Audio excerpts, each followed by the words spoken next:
Teresa Fagani! Obrigado, França. Obrigado, Senegal. Obrigado, Copa do Mundo. Que jogo sensacional, a vitória da França na estreia. Par la presse, ce soir c'est un petit peu une revanche personnelle. J'imagine qu'il y a un soulagement. Non, il n'y a pas de revanche. Si je commence à jouer pour tous les gens qui me critiquent et les faire taire, je pense que je devrais jouer jusqu'à 80 ans. Donc non, je joue pour marquer l'histoire de mon pays et de faire en sorte que mon équipe soit en finale et gagne la Coupe du Monde. Le reste, ça fera toujours partie de mon personnage et de ma carrière. Ele falando que não tem sentido de revanche nenhum, que ele se prepara e quer jogar pelo seu país para defender as cores do seu país, que não tem nada de vingança sobre quem fala bem ou mal dele. On doit toujours rester très froid, très stoïque dans ce qu'on doit faire parce qu'on sait que tout va très vite dans une Coupe du Monde. Et on a déjà le match contre l'Irak dans 6 jours où on doit gagner pour se qualifier. Merci beaucoup, Kylian. Encore bravo. Falou que agora se vai focar no descanso e preparar para o próximo jogo para ganhar e garantir a classificação para a próxima fase da Copa do Mundo. Vem Didier Deschamps. On va faire vite. Ouais. Didier, tout le public qui vous acclame, forcément, ça y est, les Bleus sont lancés, ça fait plaisir cette victoire. Ça soulage ou pas? Ça soulage. On a eu un peu d'appréhension, un peu de crispation au début, puis il y a une bonne équipe en face. Après, quand on a pu dérouler un peu plus, bon, changeant le placement aussi de Ousmane et de Michael, qui a changé pas mal de choses. Et puis Barco, quand il est rentré aussi, il a fait mal. Donc c'est toujours bien de gagner le premier match. C'est pas décisif, mais de le gagner dans une poule à 4 face à cette équipe du Sénégal, et puis avoir autant de supporters français aussi. Je sais que pour eux, ils viennent de loin, ça coûte cher. Donc c'est magique le football, quand on gagne et quand on peut partager des émotions. Là encore aujourd'hui, c'est que le premier match, mais on va savourer quand même. C'est vrai que c'est magique, les entrants ont Falando fait la sobre a apreensão da a estreia, a importância da entrada do Barcola no segundo tempo, que ganhar o primeiro jogo numa Copa do Mundo, numa fase de grupos, pode ser algo decisivo, e falou sobre a emoção dos torcedores, de encontrar os torcedores de uma estreia de Copa do Mundo, que é sempre muito legal, muito importante. Penser qu'ils peuvent commencer, comme Ryan aussi, même s'il est rentré qu'à fin de match. Voilà, mais on aura besoin de tout le monde. L'important, c'est ce qu'a fait Barco aujourd'hui et ce que seront amenés à faire d'autres. Quand on est sur le banc, quand on rentre, c'est apporter quelque chose. Et on aura besoin de tout ça. Merci beaucoup, Didier. Encore bravo. Vamos falar com o Koulibaly. Vai lá, Isa, com o Koulibaly. Xerifaço. Estamos aqui com o Koulibaly. Bon, une défaite au début de la compétition. Qu'est-ce qui n'a pas marché aujourd'hui? Qu'est-ce qui n'a pas marché? C'est le fait de ne pas avoir marqué en première mi-temps. Je pense qu'on a fait une bonne première mi-temps. On a été très positif, on a eu quelques chances. C'est dommage qu'on n'a pas fait ce goal. Mais en deuxième mi-temps, ils sont venus avec plus de force et ils nous ont mis en difficulté sur des pertes de balles de notre équipe. Donc voilà, c'est dommage aujourd'hui de sortir avec 3-1. Je pense que ce n'est pas l'image du match, mais voilà, les détails feront la différence aujourd'hui. Qu'est-ce qu'il faut changer pour les prochains matchs? Les détails, il faut changer, être plus méchant devant le but peut-être, marquer ces buts qui nous a fait défaut aujourd'hui et aussi être mieux défensivement. Je pense que défensivement on a pêché un peu, on a pris 3 buts, c'est pas normal de prendre 3 buts à une Coupe du Monde, surtout contre la meilleure équipe du monde sur des contres, donc c'est vraiment dommage. On va travailler pour rectifier tout ça. Est-ce que l'entraîneur a dit quelque chose à la mi-temps? Parce que dans la première mi-temps, vous étiez très solide, très bien, vous avez surpris peut-être la France? Oui, peut-être, mais après, voilà, comme je vous l'ai dit, la différence, elle s'est faite sur des détails, sur le fait qu'ils ont marqué les buts au bon moment. L'entraîneur nous a donné des bonnes consignes, il a dit qu'on devait continuer.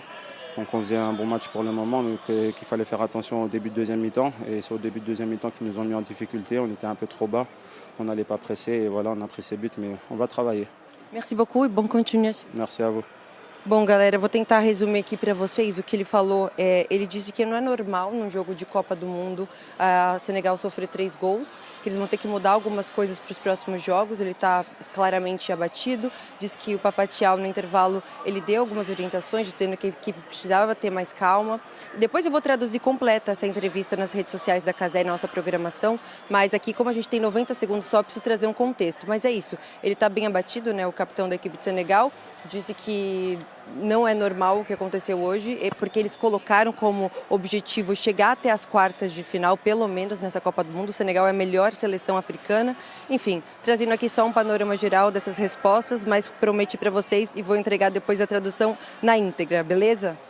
Beleza. Combinadíssimo, Isa, combinadíssimo. Tá certo, tem que explorar ao máximo aí os jogadores. A Isa tinha perguntado, né, o que tem que mudar pro próximo jogo. Eu até brinquei aqui com o Rodrigo Caio. O adversário, de preferência, né? Porque se você jogar contra a França toda hora, é muito complicado. Se você mudar o adversário, já melhora muito pra Senegal. Porque porque a verdade é que o Senegal fez um bom jogo, cara. Fez um grande primeiro tempo. No segundo tempo, a França foi superior. Mas, cara, Senegal, que tem, né, segundo a Isa aí, o Koulibaly falou, tinha essa meta de chegar nas quartas de final. A seleção do Senegal, ela é qualificada. Ela pode sim sonhar com metas grandiosas, como uma quarta de final de Copa do Mundo, porque tem qualidade. E mostrou isso no primeiro tempo. Foi superior à França no primeiro tempo. Beleza, no segundo desmoronou. Mas é um adversário muito qualificado também, né, Rodrigo? É foda. Teve as oportunidades. Teve chances claras e a bola não entrou. Então... Bola na trave, uma finalização quase dentro da pequena área. E ele falou exatamente isso, né? O primeiro tempo foi excelente da nossa parte. A gente segurou a França. O segundo tempo, segundo ele, os detalhes resolveram, os detalhes importaram no jogo de hoje e acabaram resolvendo a partida a favor da França, 3-1. É um time muito forte, né? Para mim é o melhor time africano, a melhor seleção africana. Né? Melhor que o Marrocos? Eu acho, no geral, assim, mais forte. Nos últimos anos vem mostrando isso. O Marrocos também mostrou contra o Brasil a sua força. Nível bem semelhante dos dois. E o próximo jogo do Senegal é muito determinante para a sequência na Copa do Mundo, né? A gente vai ter um jogaço entre Senegal e Noruega, do Haaland. Então, assim, o que a gente viu no primeiro tempo do Senegal foi um nível muito alto de marcação, saindo para o jogo, às vezes administrando a posse de bola, sendo perigosa nas aproximações pelo lado do campo com os pontas e com os laterais. Fez um bom jogo. Só que, assim, tem uma parada também, né, gente? Quando você dá espaço para uma equipe que tem a qualidade da França, com o Olise, com o Mbappé, isso é fiel da balança, isso decide o jogo, não tem como. Ô Isa, você que vive o dia a dia, acompanha bem de perto. O Mbappé, na entrevista dele no campo, começa falando a respeito de revanchismo, de um clima de revanche. Ele é perguntado sobre... O repórter pergunta pra ele, né? E ele faz uma cara de... Não tem nada a ver com isso. E ele falou que não tem nada disso, não. De que parte, de que revanche que ele tá falando? De pressão, de corneta da imprensa? Do que ele tá falando? O que acontece é que o Mbappé ele se tornou o ditador, né? Nas redes sociais, quem acompanha viu vários memes que as pessoas fizeram sobre o Mbappé. Dizem que ele dita tudo, ele que é o dono da verdade. Então ele virou uma figura quase que como não quista pelas pessoas, né? Boa parte da torcida, teve até um abaixo-assinado do Real Madrid, dos torcedores pedindo a saída dele. Então ele fala sobre isso, a repórter pergunta se foi uma forma de calar a boca das pessoas. Ele falou, não, para mim, vou sempre fazer meu futebol, é um orgulho jogar e defender o meu país, marcar a história. Então ele tenta tirar um pouco essa pressão nesse sentido, mas é porque ele realmente se tornou uma figura um pouco pesada, né? E recentemente ele é perguntado numa entrevista do Le Parisien se ele seria um dia presidente da França. Daí ele fala, não, eu já sou suficientemente detestado para isso. Ele dá risada. Então é mais ou menos sobre isso, é sobre a figura do Mbappé ser uma figura hoje um pouco pesada, sabe? Kylian Mbappé, a pressão é enorme, a cobrança é enorme por lá também. Porque do mesmo jeito que a gente aqui, Cazé, reconhece toda a força do time francês, que a gente fala aqui da qualidade dos jogadores de nível mundial de grandes clubes, por lá existe essa certeza. E se o time é bom assim, por que não ganha a Copa do Mundo? Foi a final, é verdade, perdeu no detalhe para a Argentina, mas os caras querem a taça, né? O nível de cobrança é semelhante ao nível do Brasil, né? É um nível, assim, a gente tem um pouquinho maior porque a gente não ganha muito tempo, né? Como eles já ganharam e chegaram numa final, a cobrança é um pouco mais branda. Mas é o tempo todo, assim, você ganha uma Copa, você chega na final na outra.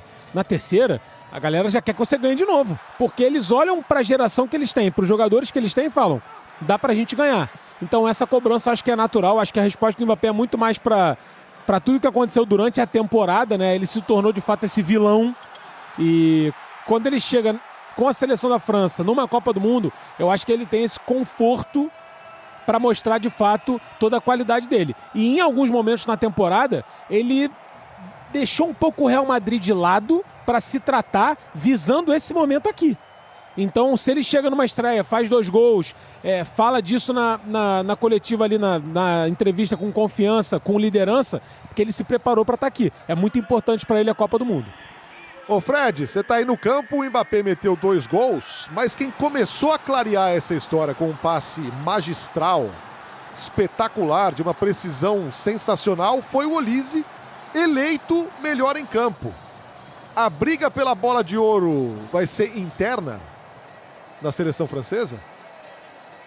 Pode ser interna, pode ser interna. A gente tem campeões da Champions com o PSG, ainda que o fator Dembélé ele está muito com menos tração. A temporada dele não é tão boa quanto foi a temporada passada e eu acho que isso pode pesar negativamente para o nome do Dembélé dentro da bola de ouro. Nem sei se ele está entre os candidatos olhando para tudo, né? Talvez o Harry Kane pela temporada que fez ao lado do Olise. O Barcola tá falando... Vamos com o Barcola, vamos com o Barcola. Vamos lá, Isa. Bom, estamos com o Barcola, agora eu vou fazer diferente. Eu vou fazer a pergunta em português, depois em francês e traduzir. Bom, Barcola, primeiro, parabéns pelo seu gol hoje, uma vitória importante. Félicitations pour cette victoire et ton but. Qu'est-ce que ça représente de commencer une Coupe du Monde comme ça? O que representa começar uma Copa do Mundo assim? Ouais, je pense que c'est une très bonne chose de commencer comme ça. On arrive à gagner et pour moi, je marque un but. Donc c'est très bien de commencer comme ça. Ele falou que é muito bom começar assim, que ele entrou e fez o gol e é muito bom começar assim. Ok, deuxième question. Qu'est-ce que le coach a dit dans la mi-temps? Parce que vous avez rentré de façon différente. No segundo tempo, o que o treinador falou no intervalo? Porque no segundo tempo eles mudaram completamente. Ouais, il nous a dit de faire ce qu'on sait faire, de jouer tous ensemble, d'attaquer, de défendre ensemble, d'arrêter de faire des erreurs bêtes. Et c'est ce qu'on a fait en deuxième mi-temps et c'est pour ça qu'on a réussi à prendre l'avantage rapidement. Merci beaucoup e boa continuação. Merci beaucoup. Bom, merci. Ele disse que no intervalo o treinador falou o seguinte: a gente precisa fazer o que a gente sabe fazer, que é defender juntos e atacar juntos. Então foi meio que um choque ali do Didier Deschamps para os jogadores, para eles acordarem, porque a gente viu dois tempos completamente diferentes da França. O Barcola mais tímido, né? Poucas ideias, mas super fofinho. Tá aí o trabalho da Isa Pagliari conversando com o Barcola, um dos personagens do jogo, autor de um dos gols na grande vitória francesa, 3-1. Deschamps é esse cara, né, que fala muito dessa questão da marcação, né, do time jogar junto, do time se ajudar muito. É um time de estrelas, mas que precisa também ser um time de operários ali, de um time que ajude uns aos outros. E se foi isso que foi falado e se a França voltou assim para o segundo tempo, baseado nisso que ele falou, é um ótimo sinal.